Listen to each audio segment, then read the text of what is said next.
آج ملک بھر کی طرح بکھر میں بھی متحدہ اپوزیشن کے زیر اہتمام یوم سیاہ مناتے ہوئے ہلٹن چوک پر احتجاجی مظاہرہ کیا گیا، جس میں پاکستان مسلم لیگ نون، پیپلز پارٹی اور متحدہ مجلس عمل کے قائدین نے خطاب کیا۔ اس موقع پر جمعیت علماء اسلام پنجاب کے صدر مولانا صفی اللہ صاحب نے حکومت کو شدید تنقید کا نشانہ بناتے ہوئے کہا کہ آج قادیانیوں کا سربراہ مرزا مسرور ملعون کہہ چکا ہے کہ پاکستان کا آئین بدل جائے گا۔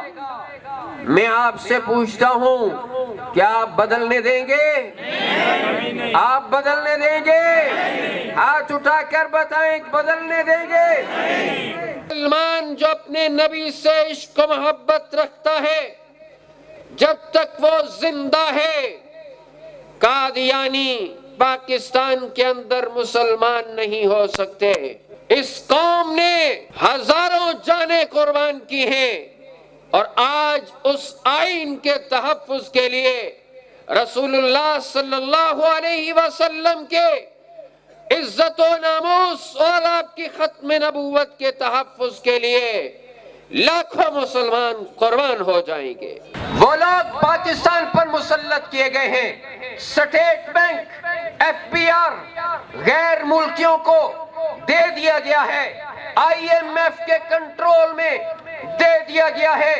وہ آئی ایم ایف جس سے ہمارے ملک نے بڑی مشکل سے جان چھڑوائی تھی، سود در سود قرض ادا کر کے مشکل کے ساتھ نواز شریف کے دور میں اس سے جان چھٹی تھی، آج پھر اسی آئی ایم ایف کو ملک پر مسلط ہی نہیں کیا بلکہ ملک معیشت سٹیٹ بینک اس کے حوالے کر دیا گیا۔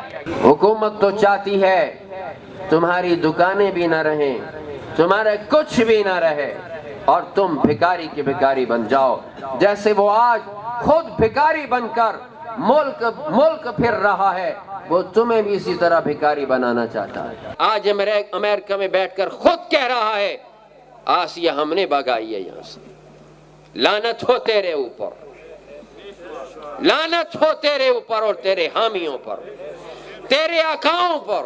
اسلام آباد ملین مارچ سے پہلے مستعفی ہو جاؤ اور اس قوم کی جان چھوڑ دو، اس ملک سے کوچ کر کے کسی اور ملک میں چلے جاؤ، اپنے آقاؤں کی جوتیوں میں چلے جاؤ، اب قوم تمہیں یہ برداشت نہیں کر سکتی۔